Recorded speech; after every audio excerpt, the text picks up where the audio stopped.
Hello বন্ধুরা, আজকে আমি একটা বিষয় নিয়ে কথা বলার জন্য এসেছি। প্রথমে প্রশ্নটা রাখি যে আসলে এই রাষ্ট্রটা কি ভাই শুধু রাজনীতি যারা করবে তাদের জন্য? অর্থাৎ এই যে বাংলাদেশে একটা নোংরা রাজনীতির খেলা চলে, ওই রাজনীতিতে যারা অতপ্রুতভাবে জড়িত হবে বা রাজনৈতিক ছত্রছায়া থেকে মানুষের উপর অত্যাচার নিপীড়ন করবে, শুধু কি তাদের জন্যই এই দেশটা? আমাদের মতো সাধারণ নিরপেক্ষ মানুষ যারা, তারা কি ভাই এদেশে থাকার কোনো অধিকার রাখি না বা সুন্দরভাবে বাঁচার মতো কোনো পরিবেশ পেতে পারি না? এখন বলতে পারেন যে ভাই এই কথাগুলো কেন বলতেছেন?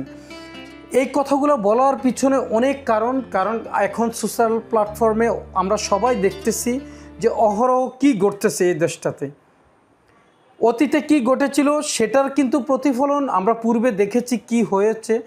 এখন ভাই এখন কি ঘটতেছে এটার উপর ভিত্তি করে কি আমরা কিছু কথা বলতে পারি না? এবং কি একটা জিনিস চিন্তা করে দেখেন, এখন যেই ঘটনাগুলো একের পর এক ঘটে যাচ্ছে সেগুলো আসলে সহ্য করার মতো না। অনেকে বলবেন ভাই আপনি কোথা থেকে আসলেন, আবার এই ধরনের কথা বলতেছেন। ভাই আমি অতি সাধারণ একজন মানুষ, ভাই আমি একজন সাধারণ মানুষ, সাধারণ নাগরিক। আমরা সুন্দরভাবে বাঁচতে চাই। আমরা রাজনীতি বুঝি না, রাজনীতি করি না, কিন্তু রাজনীতিক যেই নোংরামি চলে এদেশে, এটা কিন্তু ভাই ভালোভাবে উপলব্ধি করতে পারি। কেন ভাই এদেশে কেন এই রাজনীতিক খেলার মধ্যে থেকে মানুষকে বাঁচতে হবে? সুন্দরভাবে বাঁচা যাবে না ভাই? রাজনীতির মতো চলবে, কিন্তু এই রাজনীতি কেন শিক্ষা প্রতিষ্ঠান থেকে শুরু করে প্রতিটা ক্ষেত্রেই, হসপিটালের মতো জায়গাতেও কেন রাজনীতি চলবে ভাই? কেন ভাই শিক্ষা প্রতিষ্ঠানের রাজনীতি চলবে? ধর্মীয় উপাসনালয়েও কেন ভাই রাজনীতি চলবে? কিছুদিন আগে দেখলাম যে কবরস্থানে ওই জায়গার মধ্যেও রাজনৈতিক ব্যক্তিরা কমিটি গঠন নিয়ে তারা নির্বাচনের আয়োজন করেছে। কি হাস্যকর পরিস্থিতি ভাই!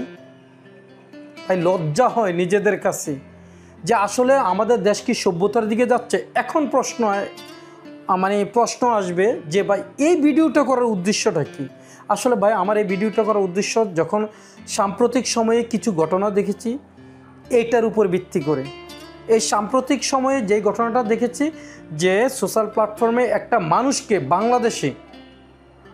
বাংলাদেশে একটা হসপিটালের সামনে, মিটফুড হসপিটালের সামনে একটা মানুষকে, জলজন্ত একটা মানুষকে ভাই কিছু জন্তু জানোয়ার নামক মানুষরূপী জন্তু জানোয়ার আর কি ভাই, কথাটা আমি জানি না কীভাবে বলতেছি, আপনারা এটা প্লিজ সুন্দরভাবে বোঝার চেষ্টা করেন। আমার ভুল হলে ক্ষমার দৃষ্টিতে দেখেন।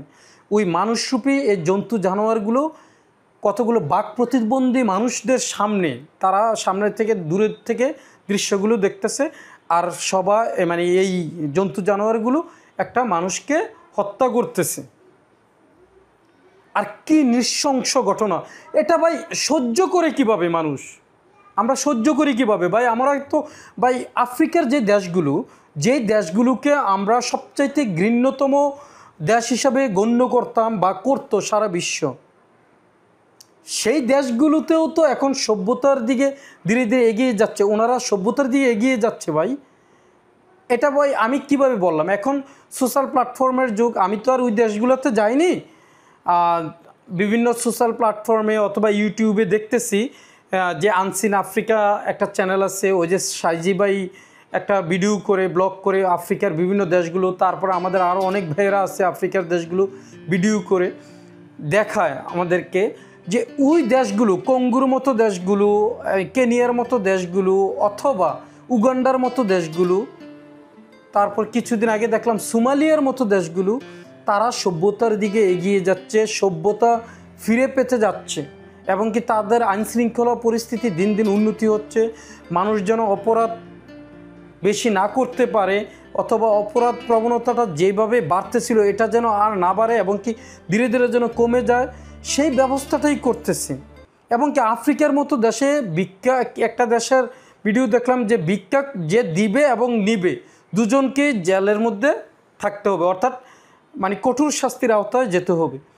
এখন আমার প্রশ্ন হচ্ছে ভাই, আজকে এই ভিডিওটা দেখে এই যে আপনার মিটফুডের যে মানুষটাকে হত্যা করা হলো, এখানে হয়তো বা রাজনৈতিক কোনো ক্ষেত্র রয়েছে। অনেকে বলতেছে যে দেখলাম যে সোশ্যাল প্ল্যাটফর্মেও দেখলাম যে রাজনৈতিক দলের কিছু ব্যক্তিরা এখানে জড়িত, মানে কি দলের না কি। তো এখন মূল কথা হচ্ছে ভাই, ওই ব্যক্তিগুলো কি রাজনীতি করে বলেই তো ওই পাওয়ারটা পেয়েছে, নয়তো কিন্তু এই সাহস দেখাতো না ভাই। আর ওই সাহসটা কিন্তু দেখাতো একমাত্র ডাকাত অথবা যারা গোপনে মানে মানুষ হত্যা করে অথবা গোপনে আপনার মানুষের উপর হামলা চালায় তারা ভাই। কিন্তু এবার প্রকাশ্যে দিবালোকে কারা আপনার অত্যাচার করতে পারে? শুধুমাত্র এদেশের নোংরা রাজনীতিতে যারা ভাই জড়িয়ে থাকে তারাই প্রকাশ্যে ভাই ক্ষমতা দেখিয়ে চলে, আর মানুষের উপর হত্যাযজ্ঞ থেকে শুরু করে পাশবিক নির্যাতন চালায়। আর আমরা সাধারণ মানুষ চুপ হয়ে থাকি ভাই। ভাই এই কথাগুলো এতটা মানে রুরুভাবে কেন বলতেছি ভাই? আমিও তো এভাবে কথা বলতাম না ভাই, প্রতিবাদের ভাষাটা এভাবে আসতো না ভাই, অনেক সফটলি আসার কথা ছিল। কিন্তু ভিডিওটা দেখে, এই দৃশ্যটা দেখে নিজেকে নিজে কন্ট্রোল করতে পারিনি ভাই। তাহলে আমরা সাধারণ মানুষরা আর কত সহ্য করব এই অত্যাচার? আমরা তো মনে করেছিলাম এই দেশটা খুব সুন্দরভাবে চলবে এখন থেকে, কিন্তু কোথায় কোথায় ভাই? সেই আশা তো মানে ঘুরে বাড়ি ভাই। আমাদের এই আশা কি কখনো পূর্ণ হবে না যে এই দেশটা সুন্দরভাবে চলবে না, এমনকি সাধারণ মানুষ ভালো থাকবে না, আমরা ভালো থাকতে পারবো না, আমাদের পরবর্তী প্রজন্ম কি ভালো থাকবে না? তাহলে এই দায়িত্ব নিবে কে ভাই? আপনারা রাজনীতিক এক খেলার মধ্যে নেমে, আরে ভাই যদি রাজনীতিক চিন্তাটা করেন, যদি মানুষের সেবা করার চিন্তা করে রাজনীতি করেন, তাহলে আমি বলবো যে ক্ষমতায় নেওয়ার জন্য এভাবে পাগল না হয়ে আরও চিন্তায় থাকতেন যে আসলে এত 18 কোটি অথবা 20 কোটি মানুষের দেশ, এই ছোট্ট দেশে এত মানুষের দায় দায়িত্ব কিভাবে আমরা পালন করব। এটা তো টেনশনে থাকার কথা ছিল। আর উল্টো ক্ষমতায় যাওয়ার জন্য এক একজন মরিয়া হয়ে আছে, মানে কখন ক্ষমতায় যাবে। আর যাওয়ার আগেই কি অত্যাচার, বিভিন্ন অঙ্গ সংগঠন, বিভিন্ন বাহিনী, মানে ওই যে আইনশৃঙ্খলা বাহিনী না ভাই, ওই যে দলীয় কিছু বাহিনী আছে না, এই দেশের ক্ষণে ক্ষণে দলীয় বাহিনী তৈরি হয়, কিন্তু যখনই যেই দল ক্ষমতায় আসবে সেই দলের কিছু বাহিনী তৈরি হয়, আর তাদের অত্যাচারে আমরা সাধারণ মানুষরা কুপকাত হয়ে থাকি। আমাদেরকে মাফ করে দেন ভাই, অন্তত দেশটাকে ভালোভাবে চলতে দেন, আর আমরা সাধারণ মানুষ ভালোভাবে থাকতে দেন